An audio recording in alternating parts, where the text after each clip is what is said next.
A growing global population is leading us to an unsustainable buying behaviour, and we've seen that. It results in an increase in resource consumption, in carbon emissions from the production phases, and also in e-waste. A circular economy is at the heart of a decarbonised future state. It is preservative of resources and it zeroes out waste.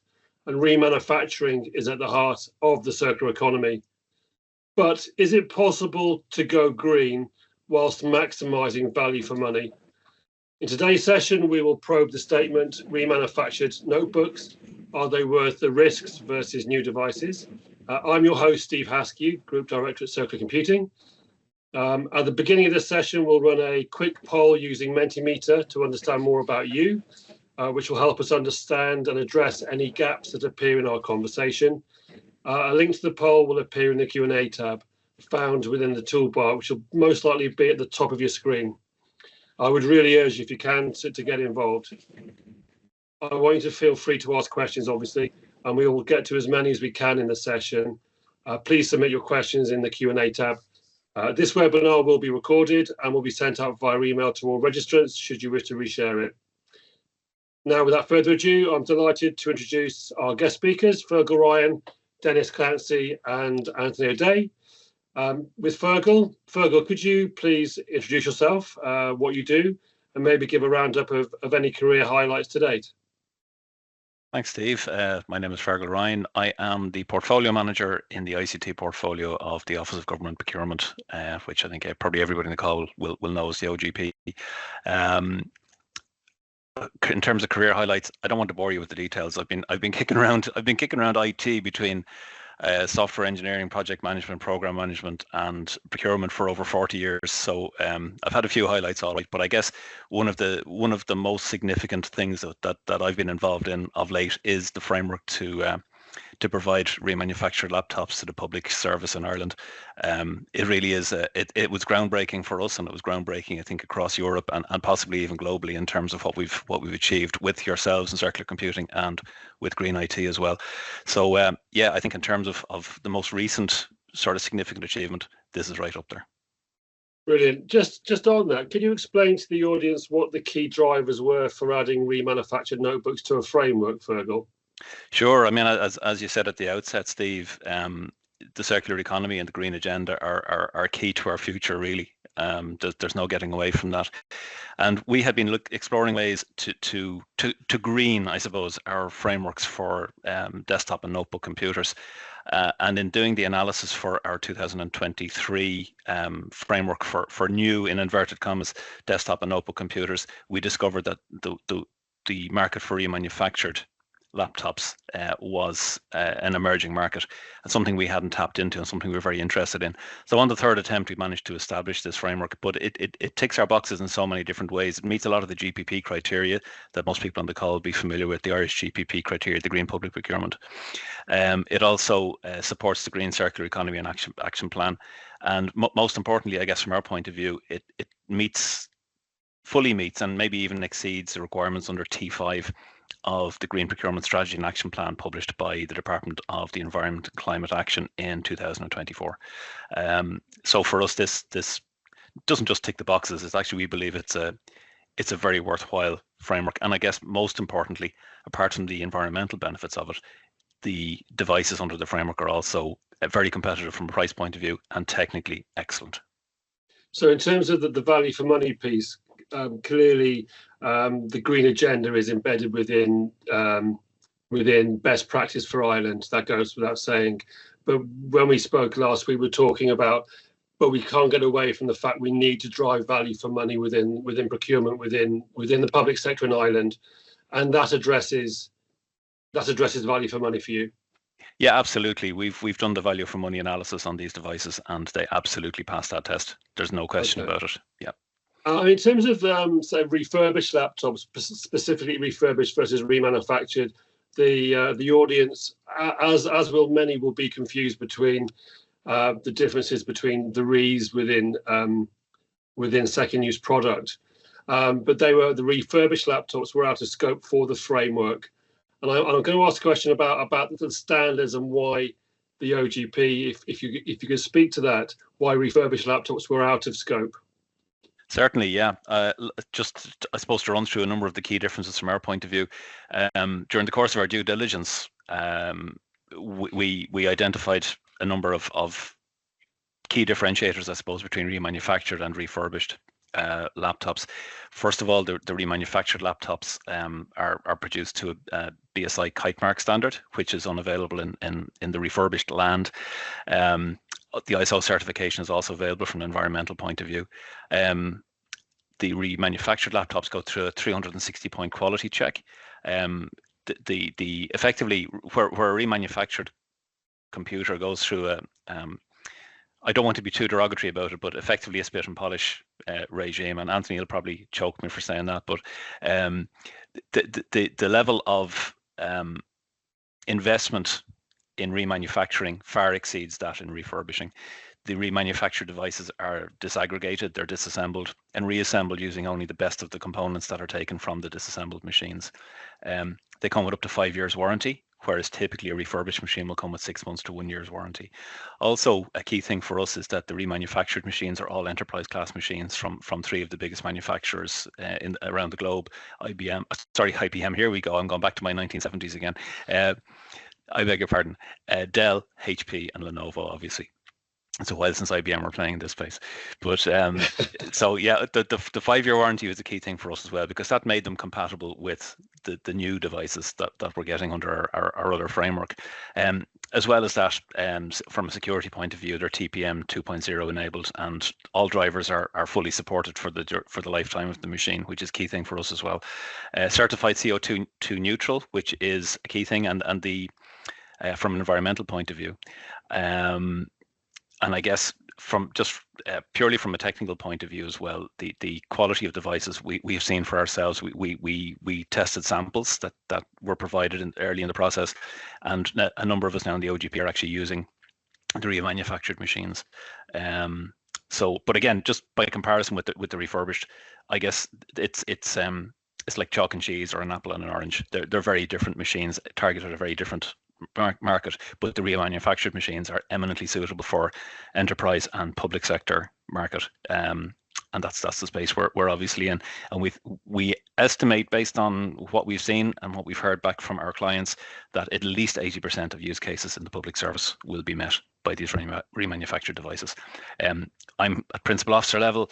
I have a device here. I could have 10, 15 spreadsheets, multiple documents, multiple PowerPoint presentations, tons of emails open all at the same time, not a problem. So for anybody who's just used to using the Microsoft Productivity Suite, and predominantly uses that during the course of their day, which I think is the vast majority of public servants, then there's no issue with these machines at all. Thanks, Fergal. What we're not saying is there's no market for refurbished. There's definitely a market for refurbished product. It's just a new category for remanufacturers, taken a while to innovate. And the market has had to be ready, and it's just for this particular framework. You classified remanufactured as being suitable and fit for purpose for common goods and services, whereas say refurbished for maybe the users within the education market may be more suited to a refurbished device who are looking for an absolute bang for buck. Yeah, absolutely. I'm not running down refurbished devices at all. They absolutely have their place, but for what we needed, remanufactured fit the bill perfectly. Thank you. On that note, Denis, just to introduce yourself, Denis Clancy, maybe you could just introduce yourself, what you do, and a short career roundup. Super. Thanks very much, Steve. Hi, everybody. My name is Denis Clancy. I'm ICT Manager with the Pre-Hospital Emergency Care Council. So what the Pre-Hospital Emergency Care Council do is we regulate anything before you get to hospital. So effectively, first responders, community first responders, right the way to paramedic and advanced paramedic. So that's where I am at the moment. But I suppose in terms of career highlights, I would have left college in 2004 and worked in a variety of industries. So basically over 20 years working in IT in some shape or fashion, through pharmaceutical, where quality is key, right the way through into semi-state organizations. I've worked for Bordemona for 6 years. years, and then my most recent employer before where I am now was a charitable organisation called Care. You know, so I've seen a kind of a wide variety of use cases over the years, and different uses of machines. And as Fergal kind of alluded to, lots of different use cases. Every machine, lots of machines have different places in the market. But that's my background essentially, Steve. Thank you. So Fergal's introduced us to the economic drivers, the value for money part. There's obviously the environmental piece, and those two things together is moving the strategy for the Irish public sector in the right direction. But I'm guessing like most users who are kind of getting into a new innovation, a new product set, you might have had concerns before you jumped in. Could you talk to what concerns you had, and probably how you helped alleviate those? Yeah, so I suppose every ICT manager looks for reliability. So reliability, and compliance obviously is a huge one for us. But first and foremost, reliability. I don't want users coming back with the device, dropping it on my desk, dropping it on any of my staff's desk. We're a small ICT department here. It's a massive thing for us. We need that all day long. After that, then we look at our compliance obligations as a public service body, and a procurement around that. So we have to fit a compliant structure for procurement, and the OGP delivering this was a huge thing for us. I suppose number three then was kind of, for me, was choice. So in some ways, frameworks can be quite constrained or have preferred partners for a time period. But what this framework offered to us, and I suppose what a lot of ICT managers in similar roles in other organizations I would have spoken to would have said, the ability to choose a manufacturer, have a look at the various manufacturers and offer, and pick one that you're familiar with and that a small IT department might be familiar with, is a huge advantage as well. So something that was a big option for us. But absolutely, I think the affordability, reliability piece were the first couple of wins. Interestingly, I didn't mention the green credentials of the products at all, because I answered the question very honestly there. It's all about reliability and affordability to, well, 90%. From a CSR point of view, absolutely great to have the green credentials, and that's the third win, if you like. But they were the key elements. Are there users within your IT ecosystem where remanufactured devices perhaps are not fit for the purpose, like power users or that persona type?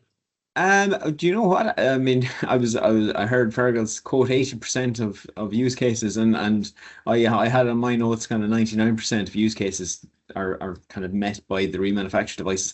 Very, very, very few. They're really in the weeds if there are one. And I suppose in terms of use of public funds and procuring appropriate devices, I think remanufactured devices just meet that requirement to a huge extent for us, you know. Thank you, Denis. And just turning to yourself, Anthony, in terms of capability, consistency, volumes, and moving from the audience thinking about refurbished being onesie, twosie, what they might see in the second-hand hardware store in the high street, to being able to deliver this at scale as an OEM or a manufacturer of new products would. Can you talk to the audience about the capability and consistency from GreenIT? Yeah, I suppose one of the key things with this framework and the feedback that we're getting is supply chain is key to the end user. The availability of these products in a consistent and homogeneous nature with refurbished, which we mentioned a couple of times, that consistency is not there. And that's key, because if you have people like Denis who are trying to encourage their users to move from purchasing new and using new to using remanufactured, that consistency has to be there. It has to be there for the end user, so that you don't have one person in an organization looking at the other person's laptop or device and seeing differences, and that's not the case with remanufactured. The other thing is, if an IT department, is getting these devices ready, they don't want a lack of consistency in devices either. So, if they're going for a model, if they're going for a device, they need to be assured that that device is available in the same spec, the same consistency of quality. Availability is not an issue, which, in fairness, it is not an issue with remanufactured. We're probably sitting on around 60 to 70,000 devices at any one time available in the supply chain.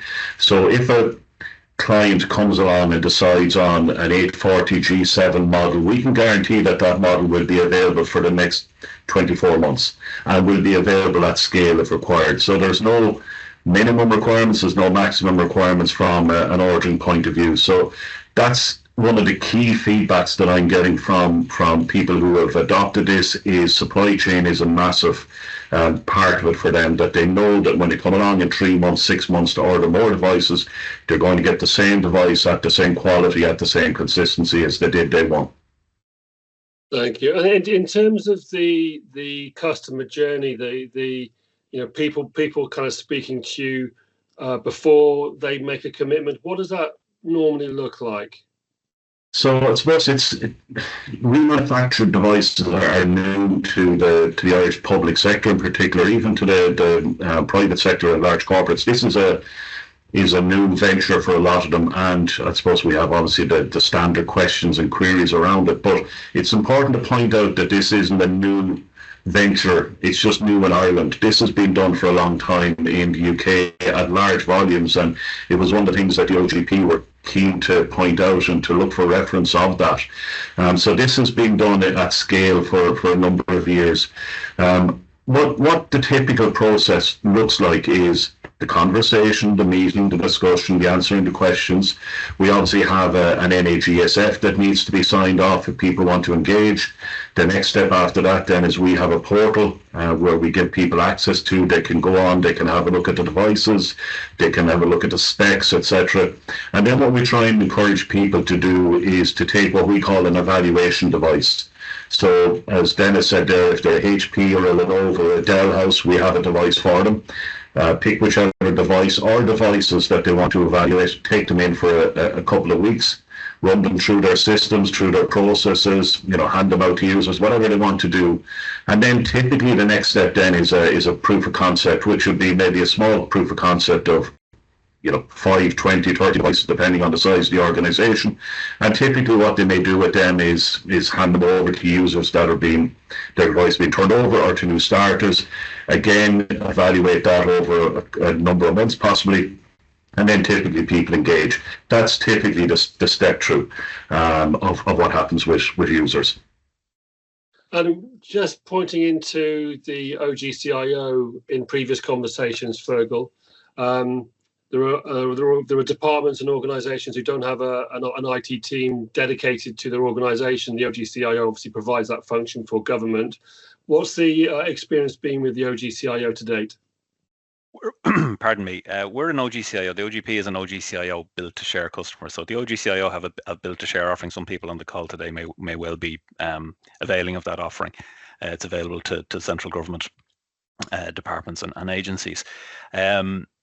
And I guess initially the OGCIO, like many people, would have been skeptical. These are second life devices. Do they meet the quality? Can they be imaged? The driver availability, like we mentioned earlier on, security. These are all the kind of questions that came out of that conversation with the OGCIO. But before Christmas, following an extensive set of research and tests, I guess, and Anthony, you would have been heavily involved with them in that, in terms of providing those sample devices and facilitating all of their testing of those samples. The OGCIO have declared that the remanufactured devices are fit for purpose, and as I said, I'm talking to you today on one. I've had it now for a number of months, and the OGCIO are fully supportive of the use of remanufactured devices now under their build to share model. Brilliant. I think I didn't qualify in, Anthony, actually, the relationship with GreenIT and the framework, the OGP framework. Maybe you could introduce yourself and where GreenIT fit in. Forgive me on that. So. Oh, no problem. So I suppose personally I've been involved in the asset recovery refurbished IT market for too long that I care to remember. We would have originally started back in the good old days of legislation and all that type of thing coming along. So GreenIT has been involved in sustainable technology since 2013. Primarily it was refurbished up until that because that's what the standard was at the time, but we've seen more and more the requirements for, like we said, scale, where remanufactured fits in, ticks the box, etc. So We're probably Ireland's largest supplier of sustainable technology across refurbished and remanufactured. We know, obviously, Steve, circular computing for many years. So when this framework came together, the consortium between ourselves and circular computing made sense and ticked the box. So yeah, that's how we've all become friends. Brilliant. One of the things, Denis, I was going to ask you, and it's a question that procurement teams might lean into IT, and IT might say, you know, innovation for me is AI, the CIO, the CTO are kind of looking to innovation, those sorts of tools. What would you say if they say, well, these machines aren't AI on board, they're not AI ready just yet?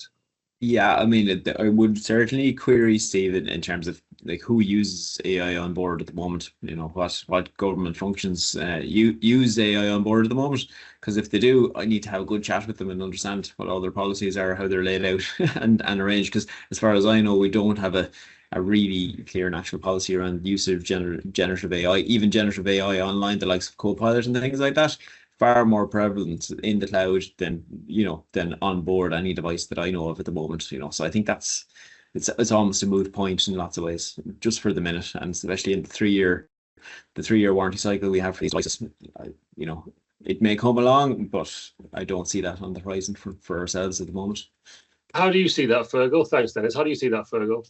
Yeah, I'd agree with Denis. We're not seeing any push for onboard AI just at the moment. All of the AI processing has been done on the cloud.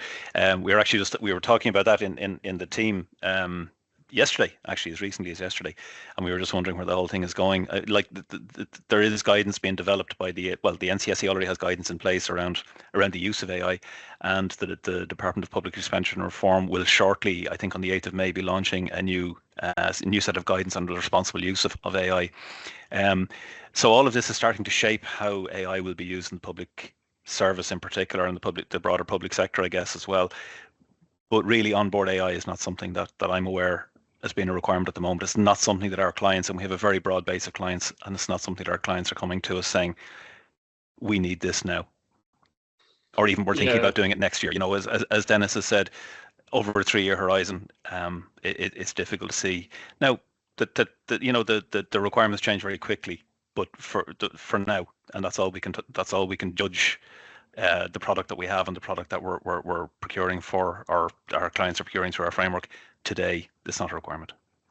I think that's quite important, because a lot of the pushback, say from an IT team, will be in the technical space, which obviously people in procurement might not be as au fait with technical IT as the IT team. They wouldn't need to be, but the idea, the rhetoric around persona-based procurement, you know, buying what the user needs as opposed to the latest and the greatest, which is a typical behavior, which is a strategy in and of itself. In my opinion, isn't the best strategy. I think for a long time now, the public sector has probably been over-specifying their procurement, because that's all that's been available.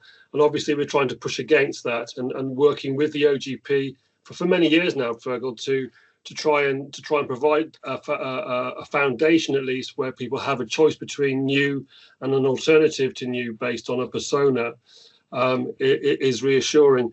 And I think following the conversation that we had last week, the AI is coming, because that's where the innovation is, and it's very important as well. Speaking to the CIOs, the Barry Larrys in the OGCIO and Fran in HSE, you know, they have a job to do to get information to the user, the one person, where that's their prerogative. The laptop itself really is the window to the world, so it does that function for the majority of people. We have, I think, Anthony, within our public sector clients now, within our NAGSF, probably 25% of the local authority market are engaging heavily. We're getting to the departments, we're obviously getting the healthcare. We have case studies, Anthony, that we can refer people into if they need to speak to clients. Absolutely, yeah. So we have plenty of case studies, we have plenty of reference sites, and again, we have not only Irish sites, but we have sites, reference sites, case studies from the UK as well, who have been doing this for a number of years at large scale. So not only have we local user examples, but we have UK user examples in industry and public sector, etc., that are using it at scale and are continuing to use it at scale. So we have any amount of examples that we can put people in touch with, other IT managers, etc., whatever needs to be done to ease their concerns. Absolutely 100% that's available. Good. We're going to just start the Mentimeter, Vicky, in the background, if that's okay, just to kind of get a feeling about where everybody is. Yeah, great. We'll start sharing our screen to show you what that looks like. There is a link within the Q&A tab. So if you go into there, there's a link to Mentimeter. It's the first link that you see within that chat. And if people can start clicking on that, and they can actually start participating with the poll, please. Thank you. Thanks, Vicky. So we're off to a good start. I do want to say that first and foremost, we approach sustainability with a view of, if the user could be sustainability. If you think about the key things: energy, transportation, IT in our case. If the user is being asked to compromise, sustainability doesn't win. So that technically the product that you're procuring has to do the job required by that user. That's very important. Secondly, sometimes where sustainability loses out is where there's a massive investment required to become sustainable. And that might be, we're going to make our office sustainable, which means investing in solar technology. It might be, we're investing in a new fleet of cars. That has to be EV. There's an investment there. There's a driver there. The beauty about what the OGP have delivered with this framework is you get your sustainability credentials, and you get to save money in the run up to being more sustainable. And what happens, and we can evidence this, is that once that step has been taken to consider an alternative to new, to move away from linearity, that the IT team become the hero in the story, because they're ultimately the ones, if their phone rings during the day, they're having a bad day generally. You know, the risk reward is so great that when they've made that move across, they become incredibly rewarded internally by being the hero from a story. They become sustainable, and they're driving down carbon and being more driven towards a circular economy. And that's really exciting. And once the ball starts to roll, it's very difficult to stop. We've been with the framework for 1 year out of 4. I say we, Circular Computing and GreenIT, and I cannot say how committed the OGP have been, how committed our clients like Denis have been in supporting. It's an important subject matter. We all use the laptops every day, and we can use them for a force of good as opposed to a force of not good. I think, Steve, that's important as well, because with a lot of sustainability measures that may be taken up by organisations, they're nearly at sort of like an organisation level. So whether it's solar panels, whether it's using, eco-chem as a building substrate, but with something like this, you're actually bringing that sustainability to a user level, where the user is now using a remanufactured device. They're getting involved in the sustainability of their organisation, which I think is an added benefit. Yeah. We would also say I don't know what the actual stats are, Fergal, and I'm not asking you to quote, but my intel says that AI on board is going to come with a plus 25% tariff to have that power and that technology, or am I misquoted there? I'm so glad you mentioned tariffs, Steve. Given what the Orange Man is doing across the Atlantic. Yeah, we do understand that the introduction of those neurological chips into the devices will incur a price increase, significant price increase. So I think, I see budget is very important to a lot of people in the Menti survey there at the moment. So people who genuinely don't need AI on board will obviously try to avoid that price increase in much the same way that people who aren't using CAD applications will avoid the price of an additional GPU or a high-end chip, which will actually facilitate the processing of their graphics. So I think, to the point that you made earlier on, it's a case of horses for courses. And it is worth mentioning as well that, you know, I said 80% of use cases could be met by the remanufactured devices. That's the standard devices I was referring to. And I should have made that clear at the time, because the standard device is obviously set to a specification which we've agreed with our subject matter experts, which is a panel drawn from across all sectors within the public service. But of course, there's upgrade options available, upgrades to memory, GPUs that can be added, upgrades to storage. So, you know, it is possible to get higher specifications as well. And to your point, Denis, then about meeting, you know, 99% of the requirements, that's probably, I mean, we haven't done any scientific analysis on that. The 80% we're confident in, but probably up to 99% of all use cases for laptops could be met under this framework. It's also worth mentioning as well on the quality issue, and it's also part of circularity, Steve, that you mentioned earlier on. You have a verified failure rate of 3% on your devices over their lifetime. And this compares very favorably with the failure rate which is published on behalf of the three main manufacturers you mentioned earlier on, which is up to 17%. So in actual fact, your devices are more reliable, which means fewer truck rolls, fewer lost days, fewer lost hours, less aggravation for IT departments. So completely contrary to what I think people's initial thoughts would be, that these are second life devices, or, you know, they're in some way inferior. They're actually superior in the context of reliability. It's reassuring you say that, Fergal. It's a very interesting point in general, Fergal. I remember trying to do a case study in my Pfizer days to prove that older servers were less reliable, and I contacted one of the major manufacturers to get the background data, assuming that they'd be delighted with this as potential new business, and they actually said no, actually the reverse is true. The longer devices in running stable state, the more reliable it is, which seemed very counterintuitive to me at the time, but I always remember that. Yeah. Not being able to spend money for that reason. It's funny, you know, the behaviour is a generational one, which I'm guessing all of us have shared in that generation, where, you know, I remember laptops coming out in 1990 and desktop technology coming out, desktop being PC. The fundamental thing was, the way the behaviour started was, you know, every 3-4 years more software came out, needing more horsepower, and that happened, and we were still wireless, and then Wi-Fi technology came out, which is pretty much internal, and then the cloud became a thing in 2012, 2013, and that was the time when we noticed a big shift in our part of the industry, where all of the power is in the cloud, but the behavior of supply from the manufacturers and the demand from customers didn't change. The behavior was still ticking to every 3 to 4 years, and product was being built to last that long, or the warranty was put on it for that long at least.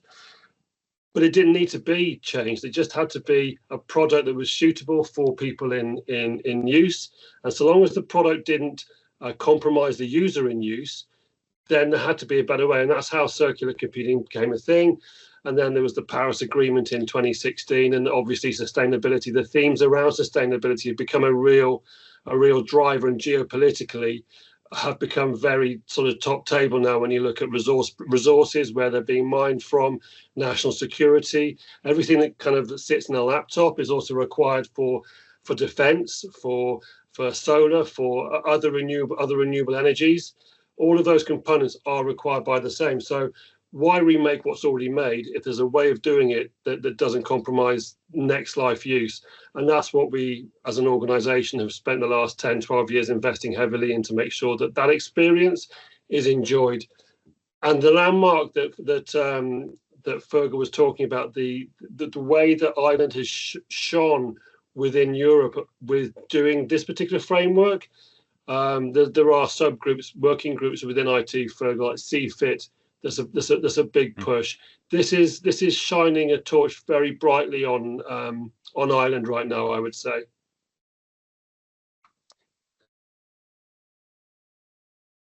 Yeah, it's a very good point as well, Steve, about the rare earths and other materials. I mean, as we all know, when Russia invaded Ukraine, there was a shortage of silica, which resulted in car manufacturers, for example, reverting to knob controls instead of their big shiny 12-inch screens. But the same thing applied to laptops. The availability of silica to do the screens and laptops was down, and therefore supply and demand. It became more expensive. It became more difficult to get the screen. So the supply chain for new machines became constrained by that particular problem, and that's not a problem that you have with remanufactured. It's just one example, but I think it's a particularly pertinent one given that it's recent. Yeah, this is an interesting slide. If everyone can see it, this fifth, everybody's going concerns about product quality or measuring this quality. Anthony, what would your response to the majority saying the biggest query is quality or concern? Yeah, I think, look, as I said earlier, the typical model of engagement is that people will get evaluation devices. I think once they get their hands on the evaluation devices, put it through its paces, we have had nobody coming back to us at this stage saying this device is not good enough for our requirements. Absolutely, there are organizations, let's say like the local authorities, for example, who may have an engineering section, may have requirements for CAD, things like that. These devices are not suitable for that. These devices, as we said, are suitable for 80% typically. In Denis's case, because it's mainly Office, Microsoft Office that they're using and similar tools, it's 99%. But from a quality point of view, when people get these devices, when they put them through their paces, when they do the proof of concept, we haven't had people coming back saying these devices are not suitable or they're not of a good enough quality. So I think it's a lack of knowledge with people. I think in a lot of cases they may be judging the remanufactured devices on previous experiences of other devices, as you said, the corner shop scenario with the second-hand equipment. This is a country mile away from this. These are remanufactured devices. They've gone through a manufacturing process the same as new devices go through. The only difference is the SKUs and the raw materials that are used in the remanufacturing are slightly different than new. So I would be extremely confident on the wow effect that these devices have with people. The very minute they see them, they have a different mindset about them. And then when IT departments get their hands on them, put them through their paces, like I said, we have nobody coming back to us saying this isn't sufficient for our needs. It's not sufficient, like I said, for CAD, for high-end graphics, that type of stuff. But for 80% of users, 100%, they're satisfied. How would you feel, Denis?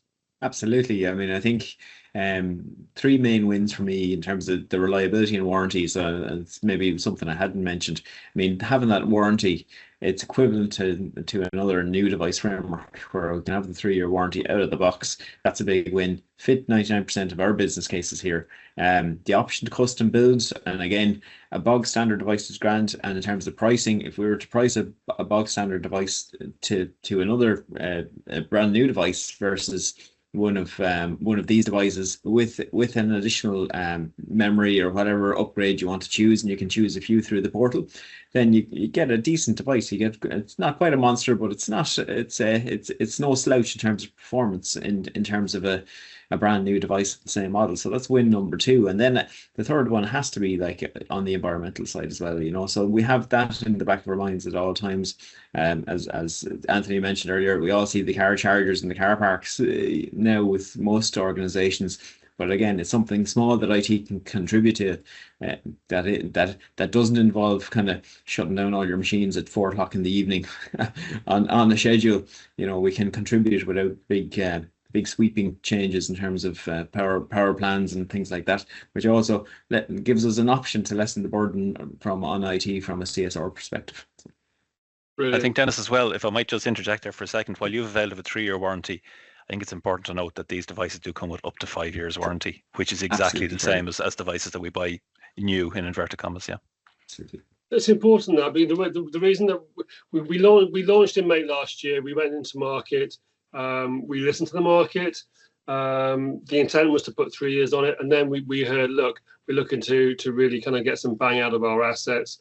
The cost of replacement is being built into our life cycle analysis, total cost of ownership model, and that was fine. With regards to the warranty as well, this is the way that we operate. That is not we'll send an engineer out who will analyze the device and then come back and repair it. This is the next business day complete asset swap. So our view is, if the user's down for longer than needs be, that's not good enough. So we'll just replace the model like for like. And on the quality issue, from a remanufacturing perspective, is we work very closely with British standards here in the UK. I sit on the board there. We are taking the remanufacturing standard further up to ISO, so it's a feeder into ISO, which will become a global standard. And the way that works in practice is that the BSI come in every 6 months. They make sure our processes are producing a product that is stated as new, so our products come out as new. They're just a 3-year-old or 4-year-old technology, which is good enough, like we say, for the majority of people. And they come in every 6 months. So by the time we've kind of tweaked a few things in our processes to kind of get back on their call to action, they're coming back in for another audit, which is basically a continual improvement on our processes. If I was to say, and quite honestly, we thought we were the real deal in 2018, 2019, and we weren't. And I can tell you why we weren't, is because we use a certain paint that has a very specific formula. When we launched products in 2017, 2018, we thought that paint was going to be great. And what happened was it peeled. We didn't realize it was going to be peeling until 4 years after that event. So we've managed to refine and produce a product that really is, fit for 5 years use. But it's taken us sort of 10, 12 years to get that formula right. And as I say, we're the only organisation on the planet with the BSI kite mark to date, and we launched that in 2021 with BSI. A lot of people have tried it. It's just a very difficult thing to do. And Ireland are the first of a framework to adopt that. And additionally, the benefit from here in the UK, there's an organisation called DEFRA, which is similar to the EPA in Ireland. We've just been awarded a contract for the next 5 years for 34,000 devices. So it's starting to breed a new alternative, which is fantastic, and I'm very grateful to Fergal and the OGP for believing in what we can do, and also for becoming a user as well. Are there any questions from any of the panel? Not from me, Steve, at the moment, anyway. Okay, dokie. I think I don't have any questions in the. I have a question here. We have purchased 20 machines, but we need to create a SOP for these machines for service desk ops teams. Do you have any examples we could use as a starting point? SOP. I'm not familiar with SOP personally. Standard operation procedure, Steve. Yeah. Okay. So. Yeah, I guess that'll be kind of specific to each organization in terms of their build and their support structures, So I think that'll be a specific one. I'd be happy to get in contact with someone if they wanted a little bit of guidance around that. I've had no problem at all. Yeah. Oh wow! Okay, brilliant. Yeah, it's not on that we have it's a framework for devices and associated services as well. So there are associated services that are available through it, from basic installation, which is deliver the device, ensure there's no DOA, remove packaging, etc., up to advanced installation, which may cover things like data transfer, etc. We also can provide imaging of devices if required, which we do for a good number of clients. We can also help out with asset tagging, secure destruction of old drives and things like that. So there are associated services. The information on that is on the portal as well. I suppose just on the 5-year warranty point as well, as Steve said, we listen to the market. It's not only the warranty of the device and the total cost of ownership, but it's also the workload on IT teams, where if a lot of IT teams only have a 3-year warranty package, it means they're turning around machines in 3 years, and from a workload point of view, they're already stretched. So having the 5-year warranty, having a device that lasts for 5 years means obviously you're not changing the device as often, which reduces the workload. Just from a support point of view as well, we have a service desk, phone helpline. We have IT support, obviously, email support as well, and all of the support is local. So The helpline is based in Mace.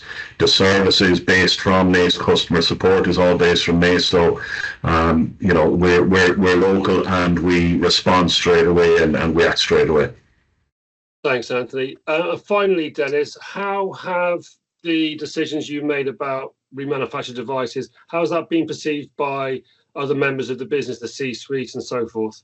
Yeah, so see that we made a point of rolling out the devices to the C-suite first. So in terms of we're not a massive organization. We've 24 full-time staff, but the managers were the ones to take them on first. So in terms of pilot, we got the sample device from Anthony, as he mentioned. We put that through its paces, checked out to make sure that all of our software is compatible. We don't have that much proprietary. It's more of the office and productivity tools. But then the first change implementation was for those senior managers, and they all came back and said absolutely fine. You know, they're old, they're devices of an age that are remanufactured, absolutely fine, works as well or as anything they've used before. The requirements weren't massive, but in terms of all the other users since, they've been absolutely fine since then. So brilliant, pretty good. Oh look, Steve, sorry, Steve, I see a question there around, is the warranty on site? And is it 3 years or 5 years by default? So Anthony, you answered that question earlier on. The warranty is on site next business day, which is exactly the same as it is for devices under the new devices framework. And is it 3 years or 5 years? Again, exactly as it is for the new devices framework. It's 3 years by default, and you can purchase an extra 1 or 2 years on top of that. And it's worth mentioning that those additional years of warranty are far cheaper for the remanufactured than they are for the new devices that come out of the factories from the actual main brands. So it's just to answer that question. Thank you, Fergal. I would say to everybody that the machines, when you open them, you will get a tada, we call it a tada moment. They don't look secondhand. They look and feel and work as new. But I think we've hammered that point home. Fergal, Denis, Anthony, it's been a really enlightening discussion. Thank you very much. Lots of really useful and practical pieces of advice. I hope everybody in the audience has enjoyed the session. On behalf of Sorry, Steve, just before we finish up, yeah. Just anyone that does require evaluation devices, has any questions, has any queries, the email is ogp@greenit.ie. So it is the email for any queries that anyone has about getting evaluation devices, meeting, anything like that.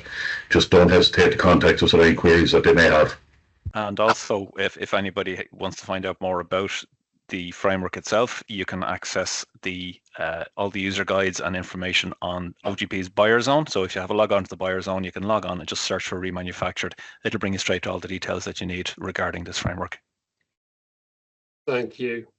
Finally, on behalf of Steve Haskey at Circular Computing, a big thank you to you all for investing a small amount of your very, very valuable time to us today. Hopefully you've enjoyed it, and I look forward to welcoming you as clients hopefully in the near future. Fergal, Denis, Anthony, thank you. Thank you, Steve. Thank you very much. Cheers.